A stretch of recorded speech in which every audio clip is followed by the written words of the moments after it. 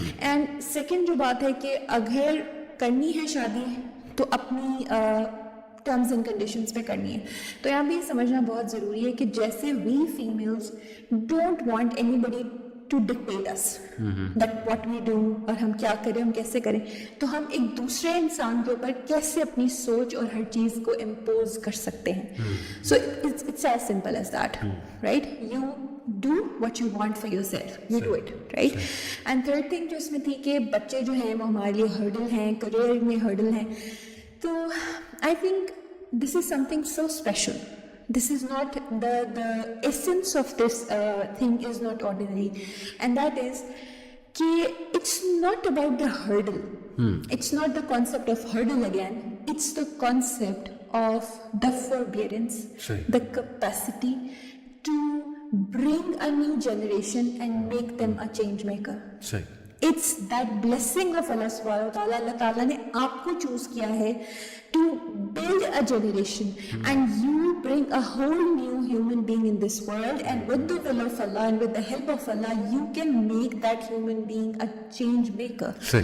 You have that capacity. So I think it's so special and it is not something ordinary. So وہ ایک جو battle ہے نا کہ یہ ہرڈل ہے, I think اس کو اگر اس کانسیپٹ سے اس اینگل سے لیا جائے تو it makes it really really special. I think یعنی کہ آپ پہ اتنی بڑی ذمہ داری اور آپ کے لیے اتنا بڑا ٹاسک ہے کہ آپ ایک جنریشن کریٹ کریں تو بچے کہاں سے ہینڈل ہو گئے آپ کے لیے کیریئر میں. اسلام کیریئر بنانے سے منع نہیں کرتا ہے, لیکن ظاہر ہے not on the expense of family life. Family come first, because ان لوگ نے آگے جا کے سوسائٹی چلانی ہے. یہ اٹ سیلف ایک بہت بڑا ٹاسک ہے. تو جزاک اللہ خیر. اور یہاں میں اس حوالے سے یہ ضرور ایڈ کرنا چاہوں گی کہ اس چیز سے تو ہم کوئی بھی انکار نہیں کر سکتا نا کہ ہمیں اور اس دنیا کو بینگ اے مسلم تو ہم سب کا یہ جو ہے عقیدہ ہے کہ پیدا تو ہمیں اللہ سبحانہ تعالیٰ نے ہی کیا ہے. صحیح. تو یہ شادی کا کانسیپٹ, یہ بچوں کا کانسیپٹ, یہ فیملی کا کانسیپٹ, یہ بھی اللہ سبحانہ تعالیٰ نے ہی ہمیں دیا ہے. تو اگر اس کو ہم اس طریقے سے دیکھیں کہ اللہ سبحانہ تعالیٰ is the programmer of our programs, تو جو پروگرام اس کو جس طرح سے انہوں نے ڈیزائن کیا ہے, اگر ہم اس کو اس طرح سے لے کر نہیں چلیں گے تو وہ خراب ہی ہوگا. I remember recently there was a movie that was basically made to support the LGTB, اور انہوں نے اس میں جو ہے نا اس چیز کو انہوں نے جو ہے وہ کرنے کی ہائی لائٹ کوشش کی تھی کہ انہوں نے کہا, ایک ایگزامپل دینے کی کوشش کی کہ جو لڑکے کا فادر تھا he was experimented with a cabbage, اور وہ بلیک کیبج بنانے کی کوشش کر رہے تھے, اور اس کا اینڈ پر انہوں نے میسج دینے کی کوشش کی اس کو اس چیز سے ریلیٹ کرتے ہوئے کہ کیونکہ وہ ایکسپیریمنٹ کر رہا تھا کیبج کے ساتھ کسی اور چیز کے ساتھ, تو اس میں کیڑے لگ گئے, وہ خراب ہو گیا. تو میں نے اس کو یہ سوچا کہ اس چیز کو اس طرح کیوں نہیں لیتے کہ جب اللہ سبحانہ تعالیٰ نے بھی تو ایک چیز ایک پروگرام کی ہے نا, جب ہم اس کے ساتھ چھیڑخانی کریں گے تو ایٹ اینڈ یہی ریزلٹس آئیں گے کہ وہ چیز خراب ہو جائے گی, اس کو کیڑے لگ جائیں گے. اب ہم کتنا بھی اس چیز کو جو ہے نا ہم کہتے ہیں نا کہ وہ ہم آنکھیں بند کر کے بس سوچتے رہے کہ نہیں کیونکہ ہمیں جو دکھایا جا رہا ہے وہی ہے, ہمیں اسی کو فالو کرنا ہے, جس طرح ہم نے شروع میں بھی ٹرینڈس کی بات کی. تو میڈیا کے تھرو اگر ہم دیکھیں تو یہ چیز بھی ایک ٹرینڈ کے ساتھ ہی چلتی آ رہی ہے. شروع میں جو ہے وہ پہلے لو میرجز کو بہت زیادہ پروموٹ کیا جانے لگا کہ عشق محبت ایک انسان کا اتنا ہو جانا کہ آپ اس میں اندھے ہو گئے اور آپ گھر والوں کو سب کو بھول گئے, لیکن اس کا مین فوکس اس وقت یہی دکھایا جانے لگا کہ جی شادی کر لینی ہے آپ نے الٹیمیٹلی اور بچے ہونے چاہیے. پھر ہوتے ہوتے اس وقت جس چیز کی طرف ڈائریکشن بہت زیادہ لے کے جائی جا رہی ہے وہی ہے لیو ان ریلیشن شپس, اور بس جب تک دل چاہ رہا ہے ساتھ رہیں, اس کے بعد اٹ از ناٹ نیسیسری کہ آپ شادی کریں اور آپ بچے بھی کریں, اور اگر بچہ ہو بھی جائے تو ناٹ نیسیسری کہ فادر ساتھ ہی رہے, بلکہ آپ کیا کریں کہ فادر لیس سوسائٹی ایک چلتی رہے اور آپ فادر کے بغیر ایک سنگل مام بن کریں. لیکن بینگ اے وومن, میں نے کیونکہ I am 33 years now. In 33 years میں مجھے لگتا ہے کہ اللہ سبحانہ تعالیٰ نے مجھے یہ اپرچونیٹی دی ہے کہ میں نے نا بہت کچھ دیکھا ہے اس حوالے سے کہ میں نے اپنی فیملی میں عورتوں کو دیکھا, ان کی لائفس کو دیکھا, پھر میں شوبز میں گئی, وہاں میں نے آلموسٹ اسے ہم کہہ سکتے ہیں کہ ایک سارٹ آف ویسٹرن کلچر دیکھا, یہی لیو ان ریلیشن شپس والا یا اس طرح کی ایک مینٹیلٹی دیکھی, اس کے اینڈ ریزلٹس بھی دیکھے. پھر میں دین کی طرف آئی, میرڈ ود کڈس الحمدللہ, now living a life practising Islam, اور ایک میں نے یہ والا رخ بھی دیکھا کتاب کا.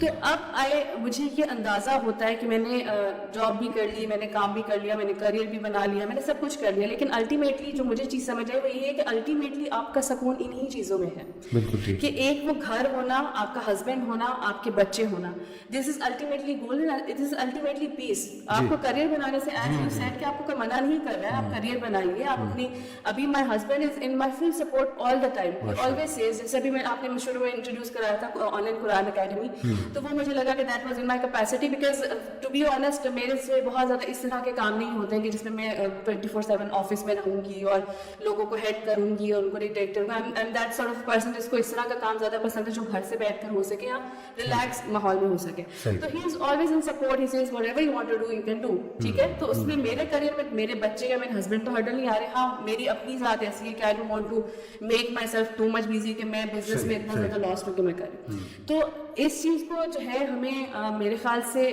ختم کرنے کی ضرورت ہے اور واپس اس کی طرف رجحان کرنے کی ضرورت ہے کہ this is our need, this is our model, ٹھیک ہے. ہمیں اسی طرح ماڈل کیا گیا اور الٹیمیٹلی اسی میں ہی ہمیں پیس ملے گا. اور میں سم ٹائمز جو ہے وہ کیونکہ of course showbiz personalities, media personalities کو فالو کر رہی ہوتی ہوں, چاہے وہ ویسٹ سے ہیں, چاہے وہ پاکستان سے ہیں, چاہے وہ انڈیا سے ہے. میں یہی چیز کو آبزرو کر رہی ہوتی ہوں کہ کہیں کے بھی آپ سیلیبریٹیز اٹھا لیں. سیلیبریٹیز کی مثال دینا اس لیے تھوڑا سا اچھا لگتا ہے کیونکہ دوز آر دا پیپل جن کو ہم شاید بہت کامیاب کنسیڈر کرتے ہیں, کہ میرے خیال سے ہمیں لگتا ہے کہ اس سے زیادہ کامیابی کسی کو مل نہیں سکتی کہ اگر وہ سپر اسٹار بن گیا ہے, انٹرنیشنل اسٹار بن گیا ہے. تو ان میں بھی اگر آپ آبزرو کریں نا, پیسفل لوگ آپ کو وہی ملیں گے جو میرڈ ہیں, جن کی فیملی ہے اور جن کے بچے ہیں, دے آر سیٹلڈ. بالکل ٹھیک, بالکل ٹھیک. بہت اچھی آپ نے بات کی کہ this is what we are model for, اور اسی میں پیس ہے. یہ بڑا زبردست پوائنٹ ہے اگر ہمیں سمجھ آ جائے. اچھا, ایک اور تھرڈ مائنڈ سیٹ بھی ہے ود ریگارڈس ٹو میرج, آج کل جو بہت کامن ہوتا جا رہا ہے, اسپیشلی ہماری جو ینگ بچیاں ہیں, سسٹرز ہیں, ان کے مائنڈس میں بہت انسیکیورٹیز آ چکی ہیں, بہت فیئرز آ چکے ہیں, اپریہینشنز آ چکی ہیں میرج کے حوالے سے, کیونکہ میڈیا اتنی نیگیٹو سٹوریز دکھا رہا ہے کہ میلز ایسے ہوتے ہیں, ظلم کرنے والے ہوتے ہیں, ڈومیسٹک وائلنس ہوتا ہے, پاکستان میں عورتوں کے حقوق ہی کوئی نہیں ہے, شادی کے بعد زندگی ختم ہو جاتی ہے. تو how to counter these apprehension